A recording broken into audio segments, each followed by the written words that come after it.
બે વખત હારનારા ઉમેદવારોને કોંગ્રેસ નહીં આપે ટિકિટ, 50% યુવા ચહેરાઓને મળશે સ્થાન. વહેલા ચૂંટણી યોજાવાના કોંગ્રેસના નિવેદન પર નીતિન પટેલની પ્રતિક્રિયા, કહ્યું કોંગ્રેસને ભણકારા વાગે છે. 1 એપ્રિલથી આધાર કાર્ડ નહીં હોય તો નહીં મળે રાશન, આધાર કાર્ડને રાશન કાર્ડ સાથે કરવું પડશે લિંકઅપ.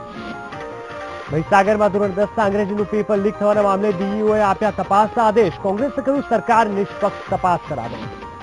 જીએમડીસી ગ્રાઉન્ડ ખાતે યોજાનારા વીએચપીના કાર્યક્રમનો પાસ કન્વીનર ચિરાગ પટેલ કરશે વિરોધ, તો વરુણે પાટવી તોગડિયાને શુભેચ્છા. સાઉદી અરેબિયામાં ફસાઈ વધુ એક યુવતી, અમદાવાદના શાહપુરની અસ્માનુ નામની યુવતી સાઉદી અરેબિયામાં 5 માસની કેદ. અને વીટીવીના કેમ્પેઇન એમએલએ રિપોર્ટ કાર્ડમાં આજે જુઓ વડોદરાના રાવલી બેઠકના ધારાસભ્ય કેતન ઇનામદારનું રિપોર્ટ કાર્ડ, જાણો તેમની કામગીરીના લેખાજોખા.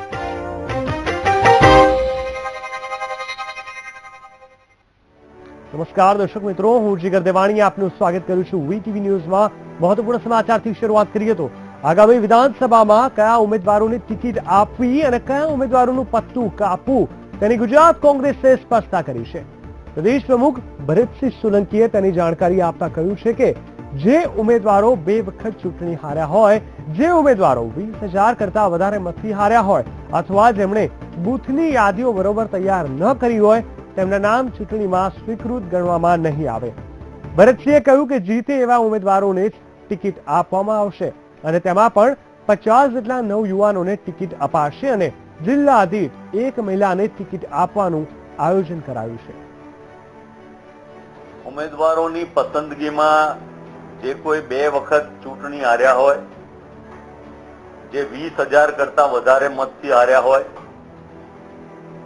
અથવા જેમણે બૂથની યાદીઓ બરાબર તૈયાર ન કરી હોય એમના પેનલોમાં નામ સ્વીકૃત ગણવામાં નહીં આવે.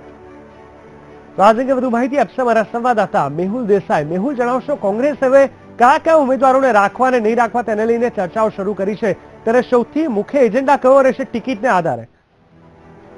ચોક્કસથી ખાસ કરીને વાત કરીએ તો કોંગ્રેસ એ માનીને ચાલી રહી છે કે મેના અંતમાં અથવા જૂનના પ્રથમ સપ્તાહની અંદર ગુજરાત વિધાનસભાની ચૂંટણી યોજાઈ શકે છે. ખાસ કરીને આ માસના અંત બાદ જે કેબિનેટ મળશે તેમાં આ નિર્ણય લેવાઈ શકે છે તો કોંગ્રેસ માની રહી છે. ખાસ કરીને વાત કરીએ તો ચૂંટણીલક્ષી જે તૈયારીઓ ભારતીય જનતા પાર્ટી સામે કોંગ્રેસ જે છે સત્તું છે તે બતાવવા આ એક સ્પષ્ટ સંદેશો માનવામાં આવી રહ્યો છે. કોંગ્રેસે કહ્યું છે કે આવનાર સપ્તાહમાં સોમવાર મંગળવારે જે નિરીક્ષકો છે વિધાનસભા જે નાના જાહેર કરવામાં આવ્યા છે તે નિરીક્ષકો જે ઉમેદવારો છે જેને ઉમેદવારી નક્કી કરી છે તેમને મુલાકાત કરશે અને ઉમેદવારો અંગે નક્કી કરશે. સાથે જ મહત્વની બાબત છે કે કોંગ્રેસ આ વખતે 50% એવા ઉમેદવારો છે જે યુવાઓ છે, યુવાઓને સ્થાન આપવા માંગે છે અને દરેક જિલ્લામાં 1 મહિલાને સ્થાન આપવા માંગે છે. જે ટિકિટ છે ટિકિટ આપવા માંગે છે. મહત્વની બાબત અહીં એ પણ રહેશે જીગર કે 20,000 મતોથી હારેલા ઉમેદવારોને ફરીથી ટિકિટ નહીં આપવામાં આવે. સાથે જ 2 વખત હારેલા ઉમેદવારોને પણ ટિકિટ ન આપવાનું કોંગ્રેસ જે ધારાધોરણ છે તે નક્કી કર્યું છે. પરંતુ જે રીતે 2012માં જે ખાસ કરીને જે વિરોધ કોંગ્રેસની અંદર જોવા મળ્યો હતો તે ફરીથી આ વખતે જોવા મળે છે કે કેમ, તે પણ એક મોટો પ્રશ્ન છે. બિલકુલ મેહુલ, સમગ્ર માહિતી આપવા માટે ધન્યવાદ.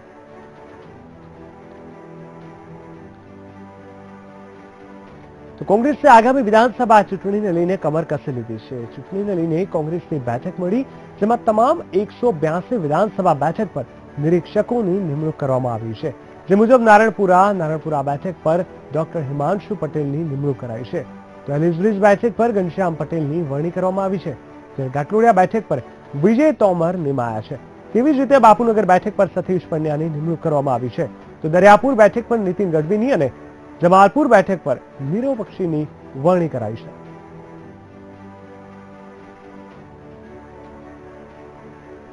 દસમા 12મા ધોરણની પરીક્ષાઓ એના કારણે આદિવાસી યાત્રાને મુલતવી રાખીને એની જગ્યાએ આદિવાસી બેલ્ટમાં 5 જાહેર સભાઓ યોજવાનું નક્કી કર્યું છે.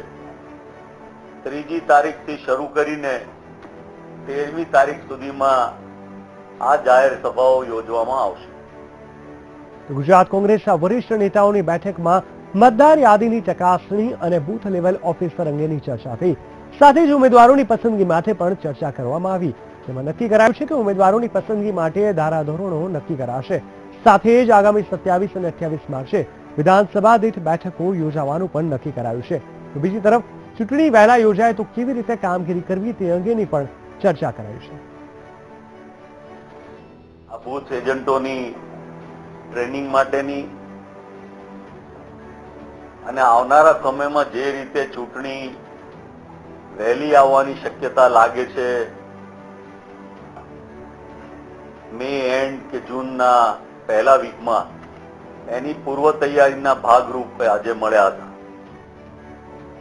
બીજી તરફ કોંગ્રેસ સરપંચોની ચૂંટણી અને વિદ્યાર્થીઓની પરીક્ષાને ધ્યાનમાં રાખીને નવસર્જન આદિવાસી યાત્રા મુલતવી રાખી છે અને તેની જગ્યાએ આદિવાસી વિસ્તારોમાં 5 જાહેર સભાઓ યોજવાનું આયોજન કર્યું છે.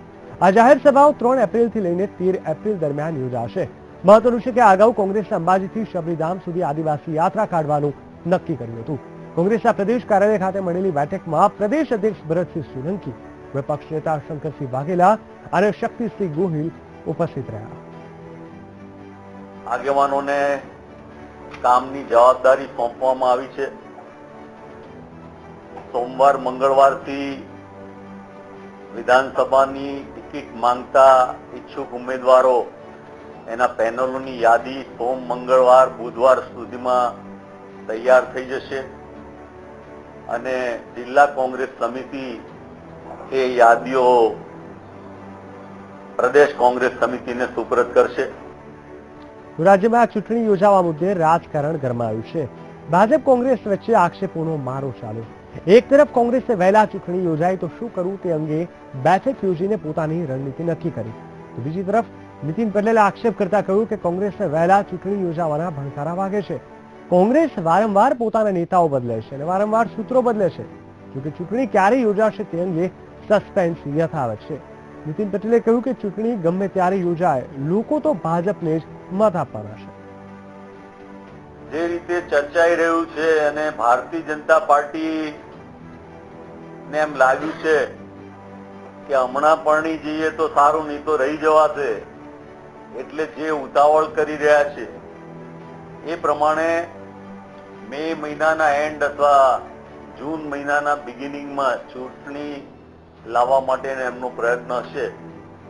પણ વિધાનસભાનું વિસર્જન ક્યારે ભારતીય જનતા પાર્ટી કરે છે એનાથી આપણને સૌને ખબર પડી જશે.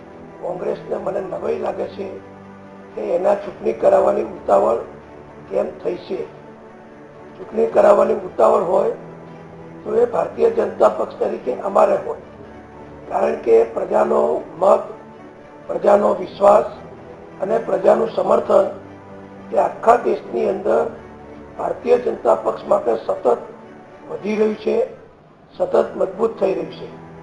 એટલે ગુજરાતમાં પણ સ્વાભાવિક રીતે 2017ના ડિસેમ્બરમાં સમયસર ચૂંટણી યોજાવાનો સમય છે. ગુજરાત કોંગ્રેસમાં વર્ગ વિગ્રહ હવે દિન પ્રતિદિન બહાર આવી રહ્યો છે. ત્યારે હવે વિધાનસભાના વિપક્ષ નેતા શંકરસિંહ વાઘેલાના સમર્થનમાં પોસ્ટર લાગ્યા છે અને એ પણ કોંગ્રેસ કાર્યાલય ખાતે.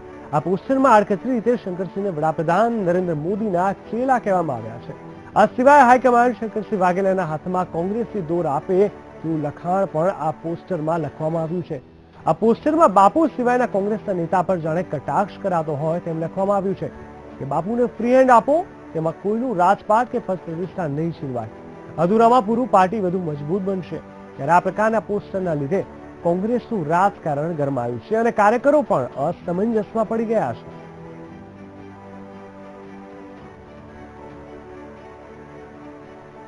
નાયબ મુખ્યમંત્રી નીતિન પટેલે એક નિવેદન આપ્યું છે જેમાં તેમણે જણાવ્યું છે કે સરકાર પારદર્શી છે. સાથે જ કહ્યું કે 5500 પાનાનો અહેવાલ એમબી કમિશને સરકારને આપ્યો છે અને સરકારના 3 મંત્રી આ અહેવાલનો અભ્યાસ કરી રહ્યા છે. વધુમાં કહ્યું કે કોંગ્રેસની સરકારમાં 17 કમિશનની રચના કરવામાં આવી હતી. અમદાવાદ લઠ્ઠાકાંડ અને રથયાત્રા અંગેના કમિશન રદ કરાયા હતા. તેઓએ જણાવ્યું કે કોંગ્રેસના સમયમાં મોરબી હોનારત અને અનામત આંદોલન પંચ રદ કરવામાં આવ્યા હતા. ગૃહમાં ચર્ચા બાદ શિક્ષણ મંત્રી ભૂપેન્દ્રસિંહ ચુડાસમા કોંગ્રેસ પર પ્રહાર કરતા કહ્યું કે કોંગ્રેસ પાસે કોઈ મુદ્દો જ નથી. કોંગ્રેસ પીએમ મોદીની ઉજળી છબીને ખરાબ કરવાનો પ્રયાસ કરી રહી છે. સુરત સામે ધૂળ ઉડાડવાનો આ એક ખોટો પ્રયાસ હોવાનું તેમણે કહ્યું હતું. સામે ધૂળ ઉડાડવાથી કોઈ ફેર પડતો નથી. સુરતની સામે ધૂળ ઉડાડો તો ઉડાડનારની આંખોમાં એ ધૂળ પડતી હોય છે. અને આની આ પ્રવૃત્તિ કોંગ્રેસ ચાલુ રાખશે તો 17માં એમની આંખોમાં ધૂળ પડશે. અને ભારતીય જનતા પાર્ટીના મુખ્યમંત્રી અને પ્રદેશ પ્રમુખે જે કહ્યું છે કે યુપીમાં 325 અને ગુજરાતમાં 150, ખોટી વાતો ઉછાળીને કોંગ્રેસના જે હવાતિયા છે, પ્રયત્ન છે, એ ક્યારેય ગુજરાતની પ્રજા સહન નહીં કરે, કામયાબ નહીં નીવડે. રાજ્ય વિધાનસભા ગૃહમાં એમબી શાહ રિપોર્ટ મામલે વિપક્ષ દ્વારા હોબાળો મચાવવામાં આવ્યો હતો. ત્યારે આ રિપોર્ટ મામલે વિરોધ પક્ષના નેતા શંકરસિંહ વાઘેલા અને કોંગ્રેસ નેતા શક્તિસિંહ ગોહિલે પોતાની પ્રતિક્રિયા આપી હતી. 1000 પાનાનો રિપોર્ટ છે વગેરે. અને એ જો છેલ્લા 5 વર્ષથી આટલા પાના જો સરકાર વાંચીને હોમવર્ક ન કર્યું હોય તો એ સરકાર કરે છે શું? એમને રિપોર્ટમાં ક્લીન ચીટ છે. હું એક જે ગૃહની પ્રોપર્ટી છે મંત્રી કહી ન શકે. મંત્રીશ્રીએ કીધું કે એમાં કઈ છે જ નહીં તો ગૃહમાં મૂકો. એનો અર્થ એ કે શાહ કમિશનમાં ગંભીર આક્ષેપો જે કરેલા હતા એમાં અમને ભ્રષ્ટાચારની બૂ આવે છે. એમને ડર હતો કે કેન્દ્રની સરકાર કમિશન બેસાડશે, રાષ્ટ્રપતિને આવેદન આપ્યું છે તો ખાતો નથી ને ખાવા દેતો નથી એમ કહેનાર માણસની અસલિયત કે કરોડોથી ઓછું ખાતો નથી, બીજાને મહેનતની રોટી ખાવા દેતો નથી, આ જાહેર થઈ જશે. કાયદાની જોગવાઈ એવી કે એક કમિશન મુકાય કેન્દ્ર કે રાજ્યનું, એના ઉપર બીજું કમિશન ન મુકાય. એટલે તાત્કાલિક પોતે કમિશન બેસાડ્યું. હું જ ચોર, હું જ પોલીસ, હું જ કોટવાલ. આ જ બતાવે છે કે ભારતીય જનતા પાર્ટીની સરકાર ભ્રષ્ટાચારી છે, બળાત્કારી છે, નીતિમત્તા વિરુદ્ધની છે. એનો આ સૌથી મોટો પુરાવો છે. ધોરણ 10 અને 12ની પરીક્ષાઓ ચાલી રહી છે ત્યારે મહીસાગર જિલ્લામાં ધોરણ 10નું અંગ્રેજીનું પેપર લીક થઈ ગયું છે. ચાલુ પરીક્ષા દરમિયાન વોટ્સએપ પર પેપર વાયરલ કરવામાં આવ્યું છે, જેના પછી માધ્યમિક અને ઉચ્ચતર માધ્યમિક બોર્ડે તપાસ હાથ ધરી છે. બોર્ડના ચેરમેન એજ શાહે તપાસના આદેશ આપ્યા છે. મહીસાગરના ડીઓએ તપાસના આદેશ આપ્યા છે. પર લીક જેવું તો કંઈ થયું નથી. અમને માહિતી 10 વાગ્યા પછી મળી છે કે 10 વાગ્યા પછી પેપર વાયરલ થયું છે અને અમે સલામત રીતે અમારા જે પ્રશ્નપત્રો હતા એ દરેક સેન્ટર પર મોકલી આપ્યા છે એની ખાતરી પણ કરી લીધી છે. 10 વાગ્યા પછી 10 વાગે પેપર ચાલુ થાય પછી વાયરલ થયેલું જણાય છે. પેપર ખરેખર સાચું છે, મળતું આવે એવું જોયું છે, મેં ચેક કર્યું છે, મળતું આવે છે. હવે શક્ય છે કે સેન્ટર પરથી કોઈ વિદ્યાર્થીએ કંઈ કર્યું હોય તો અમે ચકાસણી કરીને નિયમસરની કાર્યવાહી કરીએ છીએ.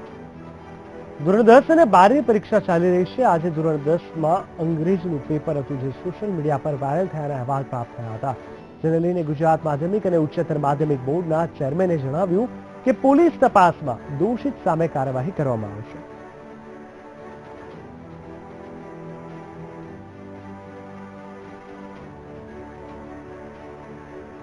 વિદ્યાર્થીઓ જે 11 લાખ સ્ટુડન્ટ્સ છે એ સ્ટુડન્ટ્સના પરીક્ષાર્થીઓના હાથમાં પેપર આવી ગયું છે અને ત્યાર પછીથી અને હું જે એકતા જિલ્લાઓમાં બાકીના કોઈ જિલ્લાઓમાંથી કોઈ ફરિયાદ એવી મળી નથી. ફક્ત આ મહીસાગર જિલ્લાની બાબત હતી અને મહીસાગર જિલ્લાના જિલ્લા શિક્ષણાધિકારીશ્રીને આ સંદર્ભમાં એને પણ પોતાને ખુદને ખ્યાલ નહોતો, પણ એને વાઇસ ચેરમેને જ્યારે વાત કરી ત્યારે પોલીસ ફરિયાદ દાખલ કરવા માટેની એમને સૂચના આપી દેવામાં આવી છે. 60,229 જેટલા મારા વર્ગખંડો છે તો જેમાં ધોરણ 10 અને 12ની પરીક્ષાઓ લેવાઈ રહી છે. એ તમામ વર્ગખંડો છે એ સીસીટીવી ના હોય તો ટેબ્લેટ પણ એ તમામ ઇલેક્ટ્રોનિક સર્વેલન્સ હેઠળ એ કરી રહ્યા છે. એટલે કોઈ વર્ગ છે એ વર્ગ આ રીતનો સર્વેલન્સ સિવાયનો છે. જે પોલીસ તપાસ જે થશે ને એના આધારે જે દોષિત જણાશે એની સામે પગલાં લેવામાં આવશે. કોઈ વિદ્યાર્થીએ કોઈ કર્યું હોય, પોતાના પર્સનલ ગેઇન માટે કંઈક કર્યું હોય, બની શકે છે. એક મહત્વપૂર્ણ સમાચાર આવી રહ્યા છે તેના પર નજર કરીએ તો હાર્દિક પટેલનો જે કચ્છમાં કાર્યક્રમ યોજાવાનો હતો તે કાર્યક્રમ હાલ રદ થઈ ગયો છે. 3 સ્થળોએ સભા અને રોડ શોનું આયોજન કરવામાં આવ્યું હતું, પરંતુ મંજૂરી ન મળતા આ કાર્યક્રમને રદ કરી દેવામાં આવ્યો છે. આગામી 26મીએ સભા અને રોડ શો યોજાવાનો હતો, જોકે આ કાર્યક્રમ અને સભા માટે મંજૂરી ન આપવામાં આવી અને પરિણામે હાર્દિક પટેલનો કચ્છમાં યોજાનાર કાર્યક્રમ રદ થઈ ગયો છે. આજ અંગે વધુ માહિતી આપશે અમારા સંવાદદાતા અલ્પેશ ગોસ્વામી. અલ્પેશ, ફરી એકવાર શું થયું? હાર્દિક પટેલનો આપેલા સુરતમાં કાર્યક્રમ રદ થયો હતો. આજે જ્યારે કચ્છમાં 3 સભા અને આ કાર્યક્રમ આખો જે યોજાવાનો હતો, કયા કારણોસર તેને રદ કરવામાં આવ્યો છે? શું કઈ સ્પષ્ટતા હાર્દિક પટેલ તરફથી આવી શકે છે? જીગર, વાત કરો તો કચ્છમાં ખાસ કરીને હાર્દિક પટેલ પાસના તેમના અલગ અલગ 26 તારીખના કચ્છમાં 3 જેટલી સભાને સંબોધવાના હતા. સાથે જ એક રોડ શો નું પણ આયોજન કરવામાં આવ્યું હતું, પરંતુ તેમને મંજૂરી નહીં મળવાના કારણે આ તમામ કાર્યક્રમો હોવાનું હાલ પાસના પ્રવક્તા છે તેમનું નિવેદન આવ્યું છે. ખાસ કરીને પાટીદાર આંદોલન છે તેની અસર કચ્છમાં ખૂબ જ નહિવત જોવા મળી છે. ખાસ કરીને કચ્છમાં કઈ રીતે આંદોલનની અસર અને આખું પાટીદાર આંદોલન છે તેને કઈ રીતે વેગવંતુ બની શકાય તેના ભાગરૂપે ખાસ કરીને કચ્છનું જે પાટીદાર વિસ્તારમાં જે પ્રભુત્વ ધરાવે છે તેવા વિસ્તારમાં ખાસ સભા અને રોડ શો નું આયોજન કરવામાં આવ્યું હતું, પરંતુ સભાને માન્યતા અને ખાસ કરીને આયોજન છે તે હાલ મોકૂફ રાખવાની ફરજ પડી છે. બિલકુલ, સમગ્ર માહિતી આપવા માટે ધન્યવાદ અલ્પેશ. તો 3 સ્થળોએ સભા અને રોડ શો નું જે આયોજન હતું તે હાલ રદ કરી દેવામાં આવ્યું છે.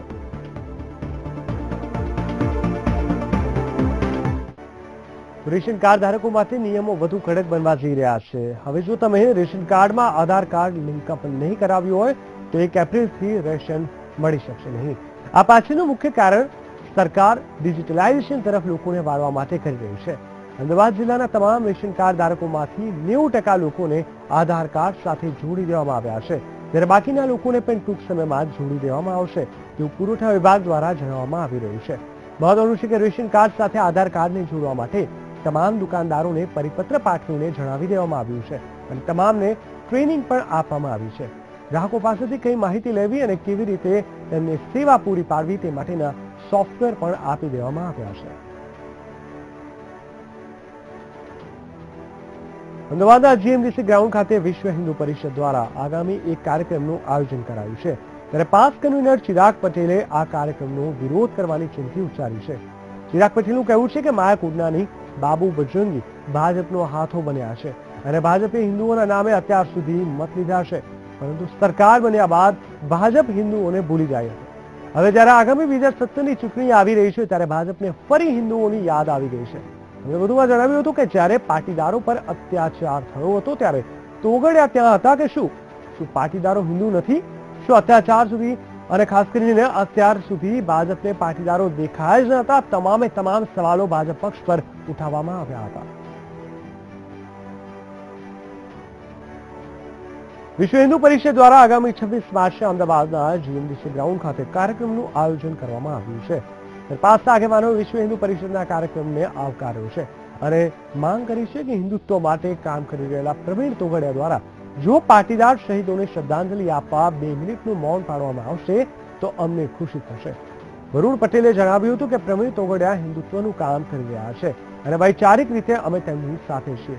આ સાથે જ નલિયાકાંડ, માંડવીકાંડ, ગોધરાકાંડના આરોપીઓ અને દલિતો પરના અત્યાચાર સામે પ્રવીણ તોગડિયા સરકાર સામે અવાજ ઉઠાવે તેવી માંગ કરી હતી. ગુજરાતમાં જે અત્યાચાર થઈ રહ્યા છે એની સામે પ્રવીણભાઈ તોગડિયા આપ સંમેલન દ્વારા અવાજ ઉઠાવે અને આ સંમેલનમાં અમે એવી આશા રાખીએ છીએ કે પ્રવીણભાઈ તોગડિયા ગુજરાતમાં જે ભારતીય જનતા પાર્ટીની સરકાર દ્વારા હિન્દુઓ ઉપર જે અમાનુષી અત્યાચાર થઈ રહ્યા છે એમાં સરકાર સામે લડે, આ લડતની આગેવાની લે અને ગુજરાતના તમામ હિન્દુઓ તો એમને સાથ આપશે. અમદાવાદી વેપારીને ફસાવીને લાખો રૂપિયા અને બાળક લઈને ફરાર થઈ યુવતીને તેની માતા સાથે ચાંદખેડા પોલીસે ઝડપી પાડી છે. વેપારીને ઠગનારા લૂંટેરી દુલ્હન આ અગાઉ પણ 4 લગ્ન કરી ચૂક્યો હોવાનું સામે આવ્યું છે. અમદાવાદના રવિ બ્રહ્મભટ્ટ નામના વેપારીએ સાથી.com પર મુંબઈની અંશુ દેસન નામની યુવતીનો સંપર્ક કર્યો અને અંશુએ ઉતાવળ કરીને વેપારી સાથે લગ્ન કર્યા. દંપતી બન્યા બાદ તેમને એક બાળક પણ હતું, પરંતુ જ્યારે વેપારીએ લગ્નની નોંધણી કરવા માટે વાત કરી ત્યાં લૂંટેરી દુલ્હનનો અસલી ચહેરો સામે આવ્યો.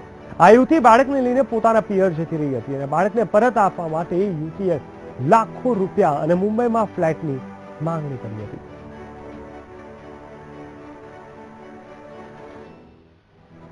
અંશુ જયસલ નામ છે એનું. એને અગાઉ અમારા માહિતી મુજબ અમે અડોશ પડોશમાં તપાસ કરી તો 4 વાર મેરેજ કરેલા છે. 1998ની સાલમાં મેરેજ કરેલા છે, પછી 2003ની અંદર મેરેજ કરેલા છે, 2004માં મેરેજ કર્યા છે, 2009માં કર્યા છે, બોમ્બે અને 2013માં અમારી સાથે કર્યા હતા.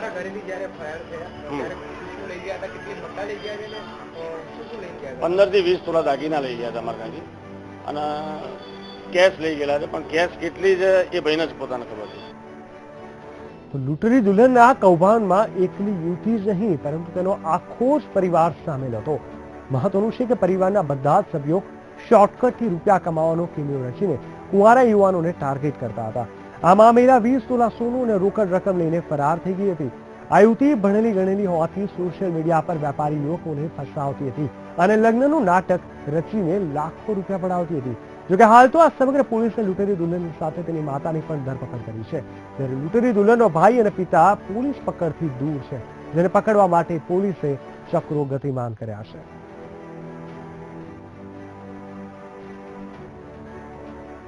અમરેલીના પીપાવાવ શિપયાર્ડ સામે કોન્ટ્રાક્ટરોની હડતાલના મામલે રાજુલાના ભાજપના અગ્રણી ગજેન્દ્રસિંહ પરમારે પ્રાંત કચેરીના પટાંગણમાં જ આત્મવિલોપનનો પ્રયાસ કર્યો હતો.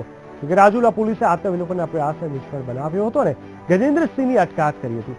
મહત્વનું છે કે કોન્ટ્રાક્ટરો તેમજ કામદારોના છેલ્લા 3 વર્ષથી વેતન ન ચૂકવતા થોડા સમય પહેલા જન અધિકાર મંચ તેમજ સ્થાનિક આગેવાનોના નેજા હેઠળ આંદોલન ખૂબ ઉગ્ર બન્યું હતું.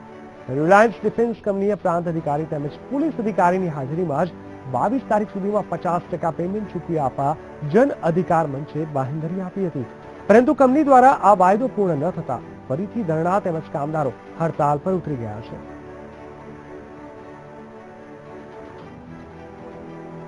રમણ કપૂરનું વધુ એક કૌભાંડ સામે આવ્યું છે. રમણ કપૂરે સનસ્ટાર ક્લબના નામે ગુજરાત સહિત અનેક રાજ્યોના લોકો પાસેથી લાખો રૂપિયાની ઠગાઈ કરી છે, જેને લઈને મોટી સંખ્યામાં લોકો દ્વારા તેનો વિરોધ કરવામાં આવી રહ્યો છે. કૌભાંડને લઈને પોલીસ પર તેની ઓફિસ બંધ કરાવવા માટે આનંદનગર પહોંચી હતી. મહત્વનું છે કે આ પહેલા પણ રમણ કપૂર સામે છેતરપિંડીની ફરિયાદો નોંધાઈ ચૂકી છે. અમદાવાદના શાહપુર વિસ્તારની એક યુવતી સાઉદી અરેબિયામાં ફસાઈ છે. આ યુવતીનું નામ આશમા બાનુ છે અને તેની 5 માસ પહેલા સાઉદી અરેબિયામાં કામ અર્થે ગઈ હતી. ત્યારબાદ તેનો સંપર્ક કપાઈ જતા આશમા બાનુનો પરિવાર ચિંતાતુર બન્યો છે. આ યુવતીના પરિવારે શાહપુર પોલીસમાં યુવતીની શોધ માટે અરજી કરી છે.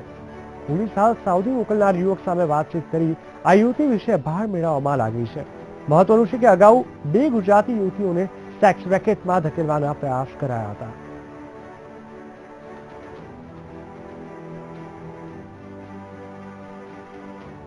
વીટીવીના વિશેષ અભિયાન એમએલએનું રિપોર્ટ કાર્ડ બોલે છે. આજે વાત કરીશું વડોદરા જિલ્લાના સાવલી વિધાનસભા બેઠકની કે જ્યાંના ધારાસભ્ય પદે કાર્યરત છે ભાજપના કેતન ઇનામદાર. ત્યારે એમએલએ પદે તેમણે કેવા કાર્યો વિકાસના કર્યા છે અને શું કહે છે તેમના વિશે મતદારો, આવું જોઈએ.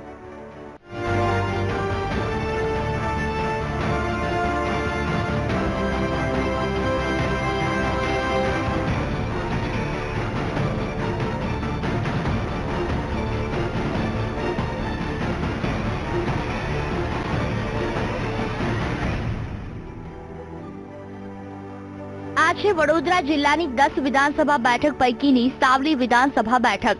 એક સમયે કોંગ્રેસનો ગઢ રહેલી આ બેઠક પર હાલ ભાજપનો ભગવો લહેરાઈ રહ્યો છે અને યુવાન ધારાસભ્ય કાર્યભાર સંભાળી રહ્યા છે. તેમનો પરિચય જોઈએ તો નામ કેતન મહેન્દ્રભાઈ ઈમાનદાર,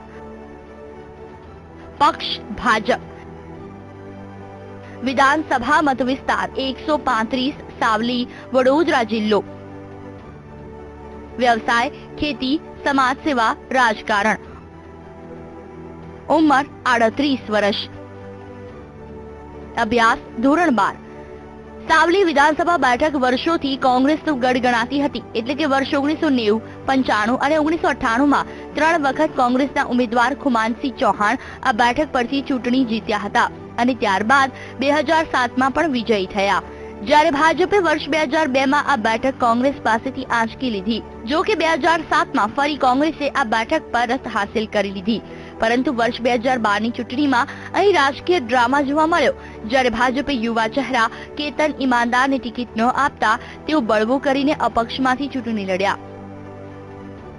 ત્યારે કેતન ઈમાનદારને 62,849 મત મળ્યા, જ્યારે ખુમાનસિંહ ચૌહાણને 42,530 મત મળ્યા. તો ભાજપના ઉપેન્દ્રસિંહ ગોહિલને 25,597 મત મળ્યા. આમ ત્રિપાંખિયા આ જંગમાં કેતન ઈમાનદારે બંને ઉમેદવારોને પરાસ્ત કરીને બાજી મારી. જો કે સમય રહેતા ફરી તેઓ ભાજપમાં જોડાઈ ગયા. વર્ષ 2012ની ચૂંટણીમાં તેમણે યુવાનોને રોજગારી તેમજ ડેસર તાલુકામાં જીઆઈડીસી અને દરેક ગામને રસ્તાઓથી જોડવાનું અને પીવાનું પાણી પહોંચાડવાના વચનો આપ્યા. ત્યારે પોતાના ચૂંટણી વચનોને લઈને શું કહેવું છે એમએલએ કેતન ઈમાનદારનું તે સાંભળીએ. ઘણા કામો એવા છે કે કામો હું આટલા કામમાં સંતોષ છે જ નહીં. મને મારો તાલુકો સાવલી તાલુકો ડેસર તાલુકો મને ગુજરાતમાં નંબર 1 તાલુકો જોઈએ છે અને હું આજે પણ એવી ઈચ્છા રાખીશ કે મારો તાલુકો કોઈ પણ વસ્તુ વગર ના રહે અને મારા તાલુકાની પ્રજાને દરેક વસ્તુની દરેક પ્રકારની સુવિધાઓ મળે. એમએલએ કેતન ઈમાનદારે સાવડીથી 15 કિલોમીટર દૂર આવેલા કોંગ્રેસના પૂર્વ ધારાસભ્ય કુમારસિંહના મેવલી ગામને દત્તક લીધું છે, જ્યાં વિકાસના અનેક કામો કર્યા હોવાનું તેમણે જણાવ્યું. ત્યારે સાવલી તાલુકાની આસપાસના વિસ્તારમાં પીવાના પાણીની અને સિંચાઈ માટેના પાણીની સમસ્યા છે.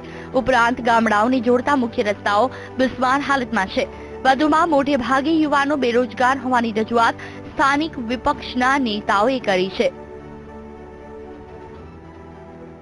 આ 4 વર્ષની અંદર ભાઈ કેતન અપક્ષ ઉમેદવાર જીત્યા પછી મને લાગે છે કે સરકારમાંથી એવું કોઈ મોટું કામ સાવલીમાં નથી આવ્યું કે જેને કારણે એની લોકપ્રિયતામાં કોઈ વધારો થાય. ત્યારે એમએલએ પદે કેતન ઈમાનદારને મળતી ગ્રાન્ટની વાત કરીએ તો વર્ષ 2013-14માં તેમને 50 લાખની ગ્રાન્ટ ફાળવાઈ, જ્યારે 2014-15 માંથી 2016-17માં તેમને પ્રત્યેક વર્ષે 1-1 કરોડની ગ્રાન્ટ ફાળવાઈ, જેની તમામ રકમ તેમણે સાવલી તાલુકાના વિકાસમાં વાપરી હોવાનું જણાવ્યું. ત્યારે તેમના વિકાસના દાવા પર મતદારોનું શું કહેવું છે તે પણ સાંભળીએ. આમ તો 3 વર્ષમાં તેઓ નગરપાલિકાની વિરુદ્ધમાં જ રહ્યા છે. સાવલીમાં એમની પોતાની 5 રૂપિયાની ગ્રાન્ટ ફળવાઈ નથી અને ગ્રાન્ટ અત્યારે જે ફળવાઈ છે એ એમની પોતાની નથી. સૌથી વધારે યુવાનો અત્યારે સાવલી તાલુકામાં છે, જે બેરોજગાર છે, ભણેલા છે, ગ્રેજ્યુએટ છે, એમની પાસે ડિગ્રીઓ બી છે સારી સારી, પરંતુ એવા કેટલાય લોકો એવા છે કે હાલમાં બી એમની પાસે ડિગ્રીઓ હોવા છતાં નોકરી નથી. હા, અમે અમારા વિસ્તારના ધારાસભ્ય છે એમનાથી અમે સંતુષ્ટ છે અને મહિલાના દરેક કામો હોય તે તત્પરતાપૂર્વક કરે છે અને એમનું કામ સારી રીતે કરે છે, એનાથી અમે સંતુષ્ટ છીએ. અમારા ધારાસભ્યએ એટલી બધી કામગીરી કરી છે, અડધી રાત્રે પણ ફોન કરે, કોઈ પણ માણસ કે છેડાનો માણસ હોય તો પણ એ અડધી રાત્રે પણ તૈયાર રહે છે કામગીરી માટે. સાવલીની જનતાનો મિજાજ જાણવા પોતાના યુવાન ધારાસભ્યના કામથી તેઓ આંશિક રીતે સંતુષ્ટ હોવાનો સૂર સંભળાયો અને તેમની કામગીરીને 10 માંથી 6 માર્ક્સ આપીને બિરદાવ્યા. જો કે કેટલાક પ્રશ્નોને લઈને તેમનું ઉદાસીન વલણ હોવાનું પણ સાંભળવા મળ્યું. ત્યારે ભાજપનું પીઠબળ અને યુવા નેતા તરીકે કેતન ઈમાનદાર રાજકીય ક્ષેત્રે લાંબી રેસના ઘોડા સાબિત થાય છે કે કેમ તે જોવું રહ્યું. વડોદરાથી કેમેરામેન કિશોર ક્ષીરસાગર અને સંજય પાગે, અમદાવાદથી રાજ પરમાર સાથે વીટીવી ન્યૂઝ.